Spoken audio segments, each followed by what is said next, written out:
Muchas gracias, Marilu, por la introducción. Buenos días a los compañeros de América, buenas tardes a los compañeros que están en Europa. Empecemos. Entonces, la primera interrogante que tenemos es ¿por qué? ¿Por qué trabajar con esta especie, no? Es una especie forestal nativa de los Andes, como ustedes pueden ver ahí en el mapa, se distribuye desde Venezuela hasta Chile y que en el Ecuador se encuentra en etapas iniciales de domesticación, por lo que principalmente su aprovechamiento es in situ. Ya lo mencionó Marilu, uno de los productos más importantes a nivel comercial de esta especie es el contenido de ácido tánico y gálico que se utiliza en la industria de la curtiembre como alternativa al cromo, que es un elemento cancerígeno. Además, el endospermo de sus semillas se utiliza como espesante y estabilizante en la industria alimenticia. Hasta hace unos pocos años existía un desconocimiento en el Ecuador de los beneficios de esta especie y no había un mercado local formal. Así, desde hace unos 5 años, con el apoyo de organismos gubernamentales y no gubernamentales, se ha fomentado la difusión de esta especie.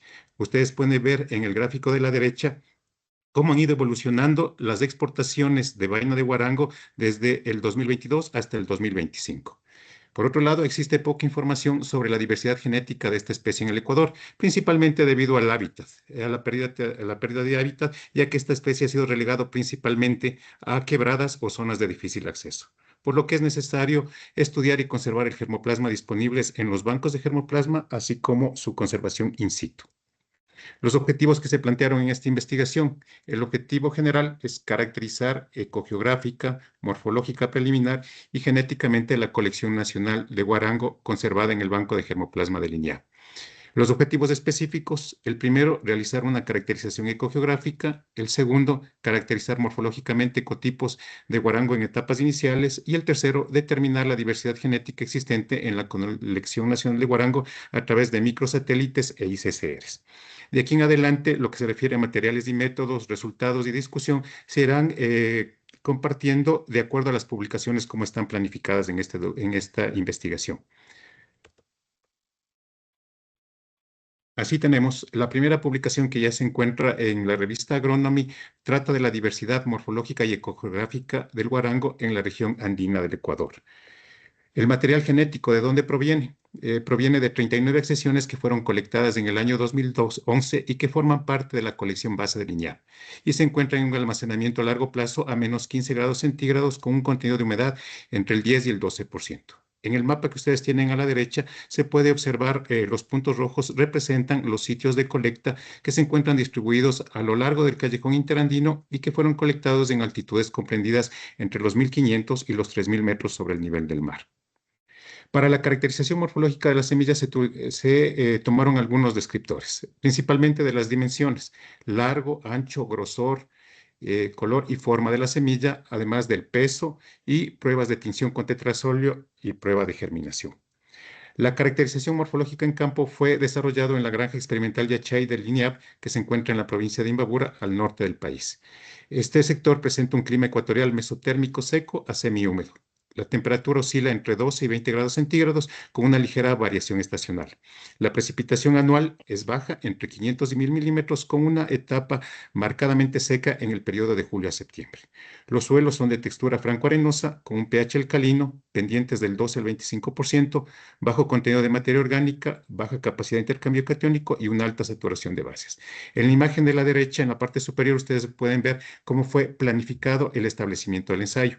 Y en la imagen inferior ya se encuentra implementada la investigación en un diseño de bloques completos al azar, con 3 bloques y en cada bloque 2 árboles en evaluación, dando un total de 234 árboles. Ya ¿Qué, dat- entiendo, muchacha. qué datos tomamos en la caracterización morfológica? Se tomaron Ya datos entiendo, muchacha. cuantitativos. Por favor, ¿alguien está con el micrófono abierto? Los descriptores cuantitativos que se tomaron fue altura total, diámetro basal, diámetro de altura del pecho, número de foliolos, foliolulos y longitud del raquis. En cuanto a los descriptores cualitativos, el color de hojas y tallos, presencia de espinas y presencia de aculeos. Para la caracterización ecogeográfica se utilizaron varios módulos del programa Capitogen.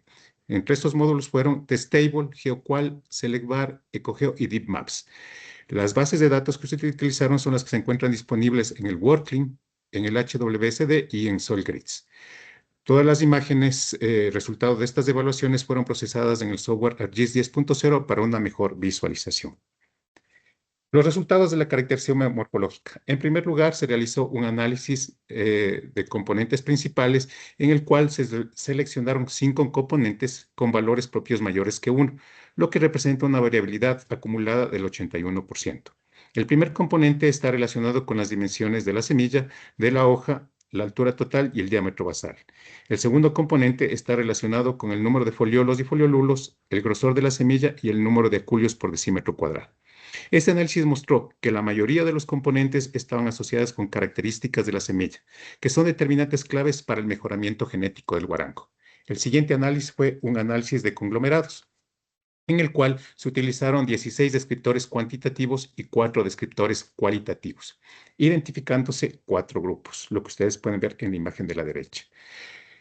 El grupo número 1, que abarca el 28% de las accesiones, se caracterizó por las tasas de germinación más bajas, una viabilidad también baja con la prueba de tinción de tetrasolio. El grupo número 2, con el 26% de las accesiones, presentó el valor más alto entre todos los grupos para el porcentaje de germinación con el 57% y los valores más bajos de altura total y diámetro basal. El grupo número 3, con el 8% de las decisiones, presentó los valores más altos para la prueba de tinción de tetrasolio, con el 87%, la altura total con 182 centímetros y el diámetro basal con 25 milímetros. Finalmente, el grupo número 4, con el 38% de las decisiones, presentó valores intermedios para las 4 variables más relevantes. A nivel de colección, se observó una variabilidad sustancial en la altura de los árboles. Esto puede deberse a la uniformidad del manejo agronómico y a las condiciones óptimas del sitio experimental, tales como la humedad, la fertilidad del suelo y el régimen térmico, factores que potenciaron el rendimiento fisiológico del guarango. Esta respuesta superior incluso alcanza valores comparables a plantaciones comerciales de 2 años bajo manejo intensivo en el Perú. También podría estar vinculado al vigor diferencial de los lotes de semilla empleados. En cuanto a la germinación, esta varió entre el 22 y el 52%, valores comparables a los porcentajes máximos de germinación reportados por estudios de Mancheno y Cárdenas, Plaza Castillo y Guerrero Sosa. Esos resultados confirman que la germinación del guarango depende de la madurez de la semilla, el tipo de escarificación y la temperatura. En cuanto a la prueba de tetrasolio, esta reveló una variabilidad entre el 47 y el 87%, inferior a los reportados por Mancheno Cárdenas y Guerrero Sosa. Estas diferencias pueden atribuirse a la madurez fisiológica de las semillas y a la variación estacional de las condiciones ambientales durante la recolección, más que a factores genéticos. En cuanto a las dimensiones de las semillas, no se detectaron diferencias estadísticas significativas entre los grupos.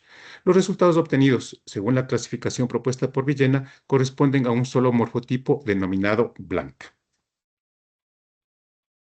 En cuanto a los descriptores cualitativos, a diferencia de los reportes del Perú, que describen mayor diversidad de forma, posiciones del hilo y coloraciones, el análisis de conglomerados en la colección ecuatoriana reveló una menor variabilidad morfológica en las semillas. Así tenemos que presenta una forma de semilla ovada globosa y la posición del hilo basal central. En cuanto al color de la semilla, presentó 4 tonalidades diferentes del marrón oscuro. En el color del foliol, tanto en el embés como en el haz, presentaron tonalidades de verde parduzco. Y en lo que se refiere al color de la corteza, presentaron 2 tonalidades del parduzco oscuro. En cuanto a la presencia de las hojas, las 39 accesiones presentaron espinas en sus hojas. En el análisis de caracterización ecogeográfica se utilizaron 21 descriptores ecogeográficos cuantitativos, identificando 6 grupos.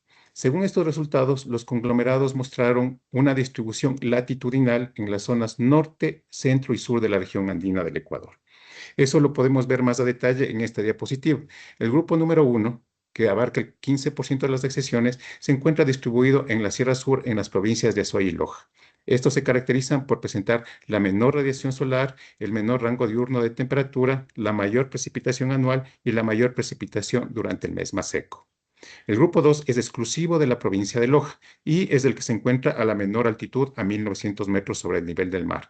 Presentó la mayor temperatura media anual, la mayor temperatura del mes más cálido y la mayor precipitación anual. Por el contrario, presentó la menor precipitación durante el mes más seco, suelos con pHs alrededor de 5.82, una baja retención de agua en el suelo y el menor contenido de limo y capacidad de intercambio catiónico. El grupo número 3, que abarca el 23% de las accesiones, se ubica exclusivamente en la provincia de Imbabura, en la región norte. Es el que presenta la menor velocidad del viento, suelos blancos y fértiles, una mayor capacidad de intercambio catiónico y un mayor contenido de limo. El grupo número 4, con el 13% de las accesiones, se ubica en la Sierra Norte, en las provincias de Pichincha y Carchi. Este presenta la mayor radiación solar con marcados contrastes térmicos del rango diurno y anual de temperatura, suelos arenosos y pH cercano a la neutralidad. El grupo número 5 es el que se presenta a la mayor altitud, con 2.645 metros sobre el nivel del mar, la menor precipitación anual, el menor contenido de arena y el pH ligeramente alcalino. Finalmente, el grupo número 6 se ubica en la Sierra Centro-Norte, en las provincias de Pichincha, Cotopaxi, Chimborazo y Bolívar. Es el grupo que presenta el clima más frío y más ventoso, y con el menor porcentaje de retención de humedad en el suelo. A continuación tenemos los mapas de diversidad ecogeográfica y morfológica. El mapa de la izquierda ilustra la diversidad ecogeográfica, donde las áreas rojas representan la mayor diversidad y las áreas verdes las de menor diversidad. La diversidad muy alta se encuentra en la Sierra Norte, destacándose la provincia de Imbabura con 5 cantones, mientras que en la Sierra Sur sobresale el cantón Catamayo en la provincia de Loja. La diversidad media se encuentra distribuida en 6 cantones repartidos en las provincias de Imbabura, Pichincha, Chimborazo y Loja. La mayor diversidad ecogeográfica encontrada en estas áreas se encuentran con una fuerte heterogeneidad ambiental, influenciada por la cordillera de los Andes, las cuencas hidrográficas, los valles interandinos y las múltiples zonas de vida. En el mapa de la derecha se observa la diversidad morfológica, que es más alta, concentrada en 3 provincias clave. En la Sierra Norte destacan la provincia de Imbabura y Pichincha, mientras que en la Sierra Centro sobresale el cantón Guano de la provincia de Chimborazo. La diversidad morfológica moderada se distribuye en 7 cantones de 3 provincias. En Imbabura en el norte con 3 cantones, Chimborazo en el centro con 2 cantones y Loja en el sur con 2 cantones. Con las matrices de diversidad ecogeográfica y morfológica se realizó un análisis de correlación de Mantel, en lo cual se determinó que no existe correlación significativa entre la morfología de las accesiones y su entorno ecogeográfico. Esto sugiere que la variación morfológica no está determinada por la proximidad espacial entre accesiones, sino posiblemente por la plasticidad fenotípica del guarango, factores históricos de dispersión de semillas y el microambiente. Las áreas con alta diversidad ecogeográfica no coinciden necesariamente con las de alta diversidad morfológica, reafirmando que la expresión fenotípica podría estar más influenciada por factores genéticos y microambientales que por gradientes ecológicos más amplios. Las conclusiones de este primer estudio. En primer lugar, la variabilidad del guarango se refleja en rasgos relacionados con el vigor, como la altura total, el diámetro basal y el diámetro de la altura del pecho. La uniformidad de rasgos entre accessiones, principalmente en la semilla, en forma, color y posición del hilum, pueden indicar una baja variación fenotípica en estos descriptores. Sin embargo, este patrón no implica necesariamente una falta de variabilidad genética, ya que también podría ser resultado de la canalización ambiental o de la selección estabilizadora que actúa sobre la morfología de la semilla. Esta combinación de variabilidad y estabilidad puede atribuirse a la plasticidad fenotípica de la especie y al alto flujo genético dentro de una región de muestreo genéticamente homogéneo. No se encontró correlación entre los datos morfológicos y ecogeográficos, lo que indica que la diversidad morfológica puede o no presentarse en ecosistemas homogéneos o heterogéneos. La adaptabilidad del guarango a diversos ambientes se explica en parte por su resistencia y tolerancia a factores abióticos adversos, como suelos de baja fertilidad y variables climáticas. Esta investigación constituye la primera caracterización morfológica y ecogeográfica de la especie en el Ecuador. Esta información fortalecerá los esfuerzos de conservación in situ y ex situ, además de promover el uso de esta especie. La segunda publicación que se encuentra en marcha y que ya tiene un avance del 60%, se trata de la caracterización morfológica y molecular de la colección ecuatoriana de guarango. En la parte de materiales y métodos se tomaron descriptores cualitativos y cuantitativos al segundo año de plantación de los árboles.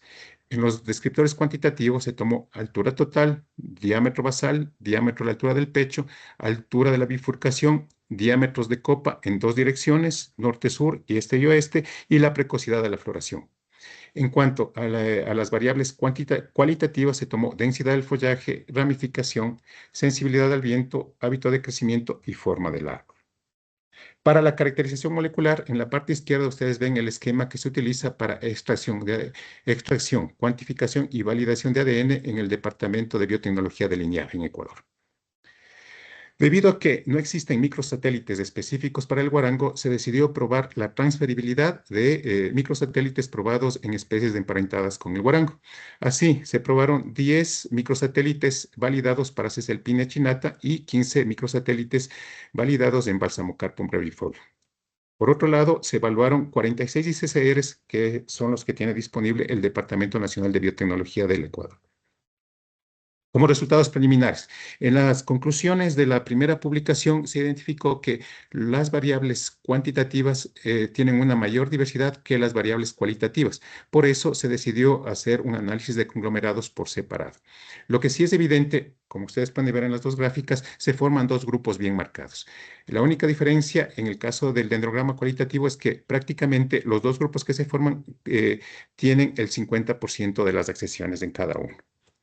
Pero, ¿qué les diferencia a cada uno de estos grupos? En el caso de las variables cuantitativas, el conglomerado número 1, que abarca 10 accesiones, se diferencia del conglomerado número 2 exclusivamente porque presenta las mayores dimensiones en lo que se refiere a diámetros de copa, diámetro basal, diámetro de la altura del pecho y la altura total, así como la altura de la bifurcación. Esta última variable es la única que no presentó diferencias estadísticas significativas, sin embargo, es superior su valor al del conglomerado número 2. En cuanto a los descriptores cualitativos, básicamente se trata de los mismos estados, sin embargo, en el clúster número 2 se aumentan algunos estados. Por ejemplo, en la densidad del follaje se aumenta la categoría menos densa con una accesión, en lo de sensibilidad al viento aumenta el estado intermedio con una accesión y en el hábito de crecimiento se aumenta el estado ramas horizontales con dos accesiones. En cuanto a la forma del árbol, todas las accesiones, las 39 presentaron forma irregular en los dos grupos. En el análisis de caracterización molecular, como les había comentado, se probaron 25 microsatélites, pero desafortunadamente solo 6 mostraron amplificación y transferibilidad, y esta información era exclusivamente monomórfica, lo que no permite determinar diferencias moleculares, por lo que se procedió a evaluar los 46 ICCRs que dispone el Laboratorio de Biotecnología. En ese sentido, apenas 3 de los 46 ICCRs probados presentaron 9 bandas polimórficas. Esto posiblemente al contenido de metabolitos secundarios y polifenoles que contiene el guarango y que pudieron haber actuado como inhibidores de la polimerasa. El primer análisis que se realizó fue el análisis de coordenadas principales, en el que se formaron dos grupos moleculares bien marcados, los que ustedes pueden ver resaltados en rojo a la derecha y en azul a la izquierda. Esta información fue corroborada también con el análisis de conglomerados que se encuentra en la parte derecha y se agruparon las decisiones de la misma manera. Esta información fue corroborada estadísticamente con un AMOVA, en el que se definió que la variación entre grupos genéticos fue del 74%, mientras que la variación dentro de los grupos fue del 27%. Pero ¿qué pasa? Eso, lo que vimos anteriormente, se refería a los 234 árboles. Pero ¿qué pasa dentro de los 6 árboles de cada accesión? En violeta ustedes pueden ver un patrón que es un patrón de amplificación que se muestra en toda la colección ecuatoriana de guarango. Mientras que los recuadros que ustedes ven resaltados en azul, se trata de accesiones que muestran patrones de amplificación únicos en toda la colección. Pero, ¿dónde se encuentran ubicados estos patrones de amplificación? En este mapa del Ecuador, ustedes pueden ver en la parte superior, la primera flecha corresponde a la accesión número 40, que es específica de la provincia de Imbabura. A continuación, las dos siguientes flechas representan las accesiones 33 y 35, que se encuentran presentes en el cantón Quito, en la provincia de Pichincha. La siguiente flecha se encuentra en la Sierra Central, al sur de la provincia de Chimborazo. Y finalmente, las accesiones 66 y 67 se ubican al sur del país, en la provincia de Loja. Eso es lo que se ha avanzado en este estudio. Hasta este momento nos encontramos describiendo los resultados y la discusión. La tercera publicación que está contemplada y que se encuentra en un proceso de avance del 20%, se trata de los vacíos de colecta y escenarios de cambio climático para el guarango en el Ecuador. Para este caso se van a utilizar dos programas. En el caso para definir los vacíos de colecta y las categorías ecogeográficas, se va a utilizar módulos del programa Cafitogen y en base a datos del banco de germoplasma y fuentes externas. Para los escenarios de cambio climático y de distribución actual y futura del guarango, se van a utilizar el programa MAXEN con datos del banco de germoplasma, fuentes externas y los escenarios de cambio climático disponibles en el Working. ¿Qué se espera obtener con esto? En el mapa de la derecha, perdón, de la izquierda, ustedes observan las categorías ecogeográficas, que son áreas homogéneas en donde se puede desarrollar el guarango. Posteriormente a ello, se contrastarán las bases de datos del germoplasma con fuentes externas para identificar los sitios donde no está representada la colección ecuatoriana y establecer una planificación de colectas en estos lugares. En el lado derecho se encuentra el mapa de distribución actual del guarango. Los colores más claros representan los sitios de mayor probabilidad de encontrar el guarango y los sitios oscuros los de menor probabilidad. Con el escenario de cambio climático se espera obtener un mapa similar, pero luego se calcularán qué áreas se han ganado o se han perdido en la distribución del guarango con un escenario de cambio climático. Eso es lo que se ha avanzado hasta el momento y eso es lo que les quería compartir, compañeros. Muchísimas gracias por su atención y estoy abierto a las inquietudes que ustedes tengan. Muchas gracias nuevamente.